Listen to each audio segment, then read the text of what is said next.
Please welcome to Mission Control Sharon Price John, CEO of Build-A-Bear Workshop. Interviewing Sharon will be Emma Hinchliffe, Senior Writer at Fortune. Hi, Sharon. How are you? I'm good. How are you? Good. I see you've brought a friend. I did. He's my Secret Service bear. He's all about Mission PAWsible, P-A-W. That's great. Yeah. So we use a lot of acronyms at Build-A-Bear. It's just you have to kind of get used to it if you live there, if you work there. Does he have a name? He's not allowed to tell. He's undercover? Yes. Okay. Got it. So your stock is kind of on a tear this year. You said you've reached an all-time high. I believe it's up about 14% so far. So what does the market like about Build-A-Bear? Well, I think that there's quite a few things that they look at, and some of it's just sheer financial. We have a stellar, sort of financial breakdown. I mean, we don't have any debt. We've had 3 years of consecutive record-breaking results, and based on our guidance with the expectation of a fourth year of record-breaking results. But I think, more importantly, when Wall Street's looking at something, they're trying to predict the future, obviously.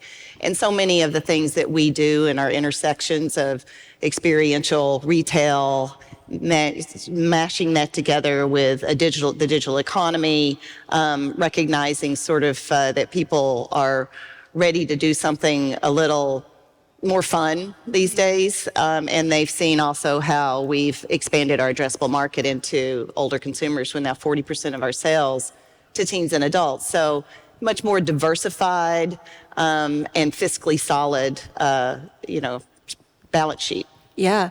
I'd love to talk about all of that a little bit more. But, when I think of Build-A-Bear, I think of going into a store and building my bear as that experience there. But is that still how customers are shopping today? And where are you meeting them? Well, we have had to go through, just like with every retailer, particularly since the retail apocalypse and COVID, you have to go through a lot of changes in the way you run your retail organization. We've done a lot of store rationalization. We're now opening stores. We're actually opening stores on a global basis.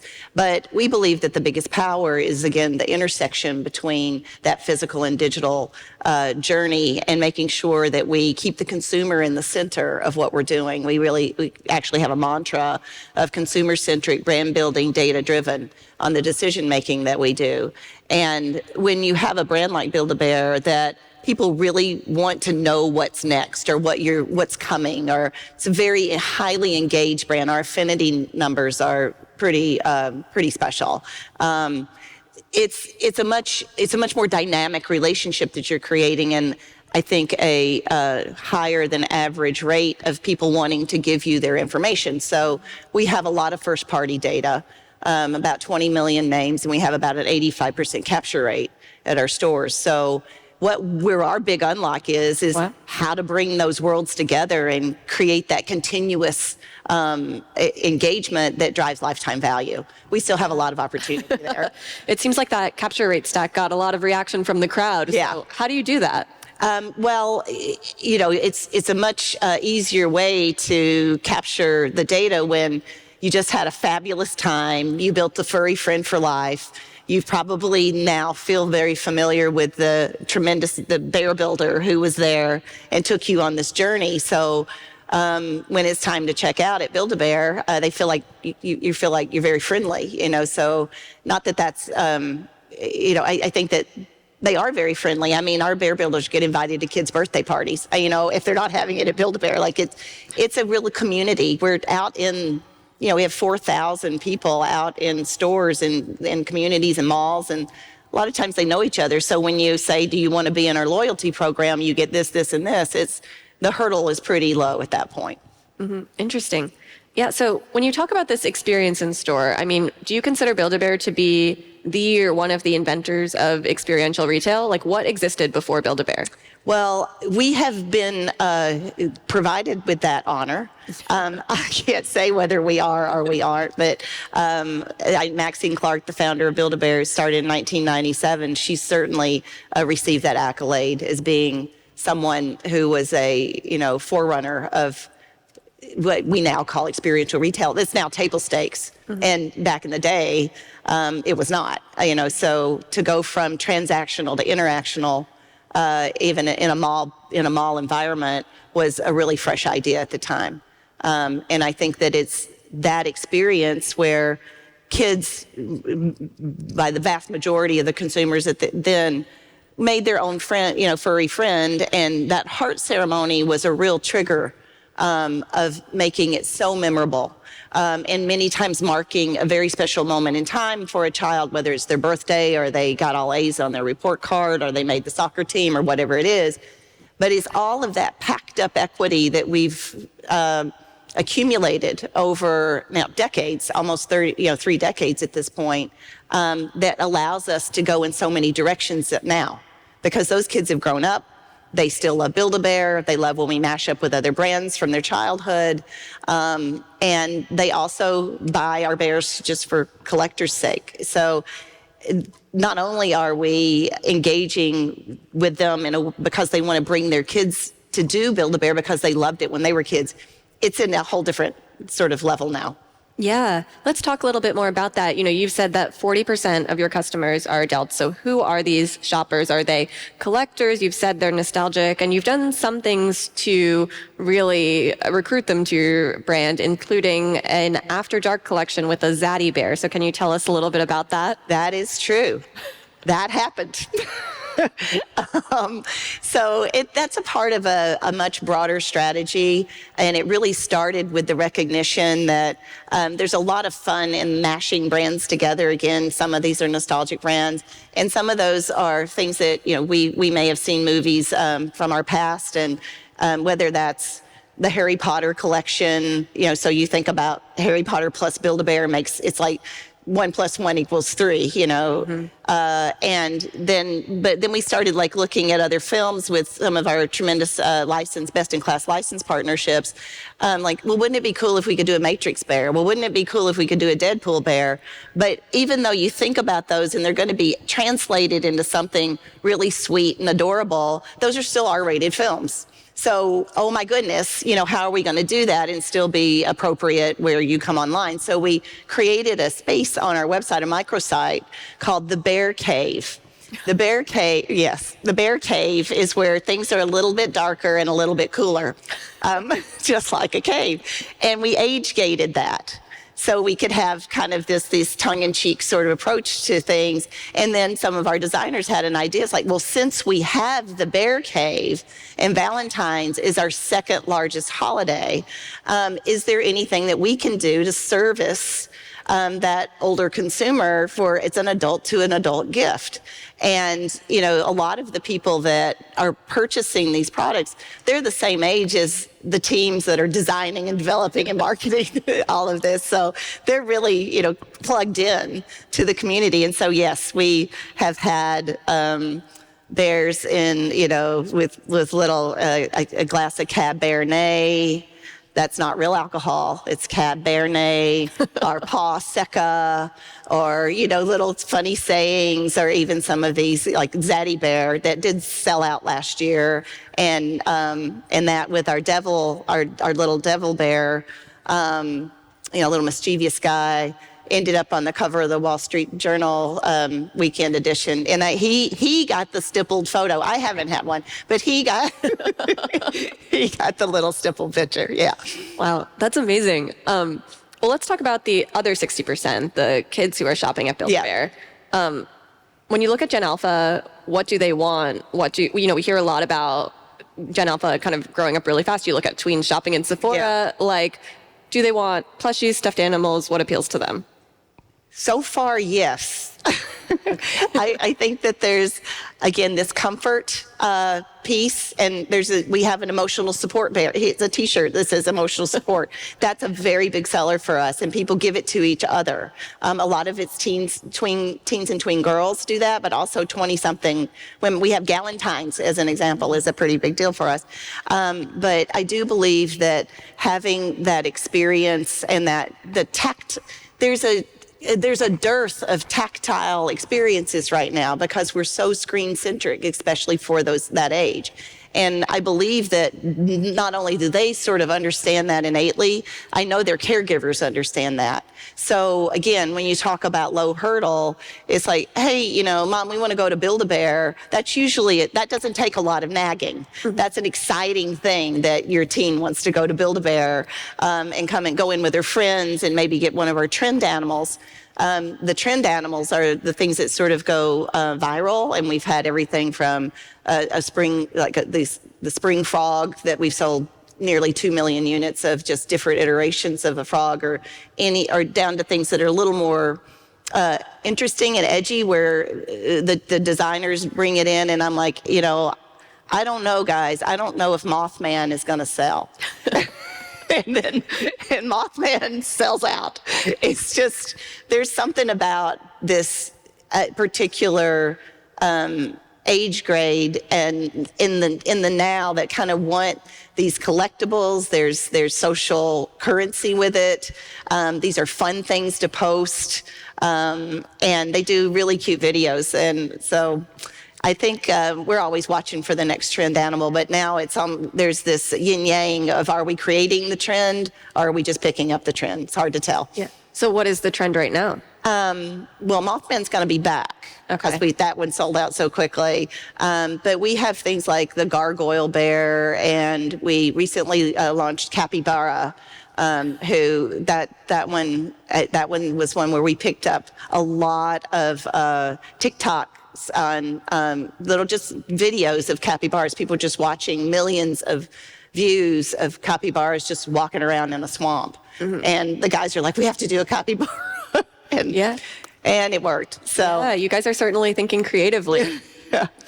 So when you talk about this experience of someone coming in and designing their bear, like, what makes it appealing for someone to do that more than once? Do you know what the number of bears that someone buys over their lifetime as a customer is? And I know you have a loyalty program as well. Does that help with that? Yeah, but I'm not going to mention it because it's such a misrepresentative number, because we have, it's more like the curve is, there's a lot of people that buy once and then a few people that are just super collectors, you know, so if I told you, you know, it's 5, it doesn't make any sense. There's not that many people that, you know, it's like they either bought once or twice or they really buy a lot of them.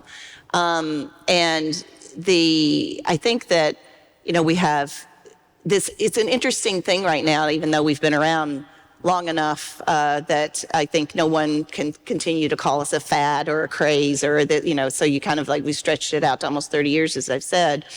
But I think we're in an intersection right now of, again, this the tactile piece, the something that you take with you that isn't just, you know, it's just digital, you know, that's really important to people these days, and to have made it. So the intersection of that, personalization, the maker's market, and going somewhere with people to have a memorable experience, to mark a moment in time.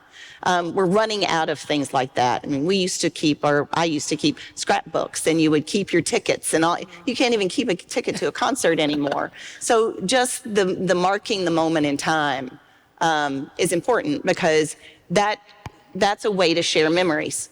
People, when we did ethnographic studies, even with the little kids, and we would go into the researchers would go into the room and say, tell me about this, tell me about this. They really can't tell you a lot about the non-Build-A-Bear stuffies, right? But they can tell you everything about that Build-A-Bear. What they were doing, why they were there, who was with them, what wish they put on the heart, why they dressed it this way. And that's really special. That is the essence of the power of the brand. Yeah. You know, you've said that 100% of your stores are profitable. Is that still the case? And what decisions do you make to make that happen? And what changes did we make to make that happen? Yes. Yes. So when I started in 2013, actually 20% of our stores were unprofitable, and we had about a 9% four-wall, and now they're 100% profitable, and we have a 25% four-wall on average. And that, of course, is not a silver bullet. And a lot of times, and I'm kind of known as a turnaround person, and usually when that happens, when you're asked to come into a brand or a business unit or a company to turn something around, the reason they're asking you that is because there isn't a silver bullet. But that's a classic question not only from the investment community, but from an interview. And so it's a hard question to answer. You really have to just break apart every single link on the value chain to do something like that, all the way from leases to operations to pricing to inventory turn. It's a dynamic process, and the training to stay at that level is an everyday thing. Wow. How long did it take you to get there? We had started to approach that level right before COVID. And then, of course, we had to close all of our stores in a 48-hour period, not unlike probably some of you. But so much of the infrastructure work, the training, and the last bit of leases, because of COVID, we were able to pause and renegotiate and find a way to move forward with our partners in a much more manageable way. We really started to hit our stride in that first year out of COVID. Mm-hmm. Yeah. Let's talk a little bit about personalization. I think you have some strategies there. How are you personalizing for your customers? Yes, so we have, frankly, every single Build-A-Bear, if you wanted it to be, could be unique. Mm-hmm. Particularly when you have that add your voice concept. So even if they dress it the same way, if you put your own voice and your own message in it, it's 100. There's no end to the iterations that somebody could make. So that and on its own is personalized, but you can also more online now, but we are looking at ways to push it further down into the chain, into the store level. You can embroidery both, your bear. Sometimes there's places on his tummy or sometimes on his feet to mark the moment. We have a lot of people that do that for newborns. Mm-hmm. The occasions for which people think of Build-A-Bear are pretty remarkable. It's from gender reveals to a newborn to actually birthdays are about a third of our business. Yeah. To it's even some sad moments. They are marked with Build-A-Bear. Yeah, and we have the holidays coming up, but you said that actually holidays are not as important to you as other retailers because of this kind of birthday element. Mm-hmm. Why is it that it's more of a birthday gift than a holiday gift? I think that I think it is that experience, and it's something that the whole family can come, and it's fun to record it, and it's fun to, you sort of cherish that experience, and sometimes the whole family will put a heart in the bear, and that's just a tremendous memory for the child, and they keep the bear with them. It's not, oh, thanks, and, it's not a toy that they play with for a minute, and then it goes into the toy box. They sleep with it and carry it on vacations, and so that makes it a very, very special present that's not just a memory for the kid, but a memory for the family. Yeah. Yeah. Interesting. And, we talked about experiential retail, but Build-A-Bear is obviously specifically more DIY. Like when you look at DIY trends that you're seeing, what is appealing to shoppers right now? What don't they like? I love to see the makers move. I think it's fabulous. And the DIY, I'd love to see any way that we're getting sort of more open-ended, even guided creativity for kids and teens and even adults. I love what's the things that are popping up online. And I think that part of that, again, is back to we're over-screened. And it's not a bad thing. Look, screens are an important part of our life. They make our lives easier. Technology is amazing, and we have to embrace all of that. But we also have to remember that it's, millions of years of evolution that have gotten us to a place where, we have fingers for a reason. And it's not just to touch a screen. And our brains work in ways that when you're touching and feeling things, it unlocks certain parts of your brain where I think that just sitting in front of a screen all day probably doesn't. Yeah. So you have all these collaborations. You just had one for the Wicked movie that you mentioned. So is Build-A-Bear the new Barbie? No. We both have beautiful places, and of course I'm going to say that not only because it's true, but because I worked on Barbie a long time ago. I ran Barbie Fashions way back in the day, and I love the brand, and I love the guys that run the brand, and I love the movie. I thought it was terrific. But Barbie has a certain position, and I think that position is needed. And that when I was on the brand, it was We Girls Can Do Anything. And it's actually, having worked on that space with so many powerful and amazing and impactful women, I'm not so certain I can't give some credit to to that experience as to where I ended up in my career. Okay. But would you do a Build-A-Bear movie? I am not at privilege. I have no. I can't even speak of that. Okay, stay tuned. Well, thank you so much, Sharon. Yeah. Thank you. I'll take and win.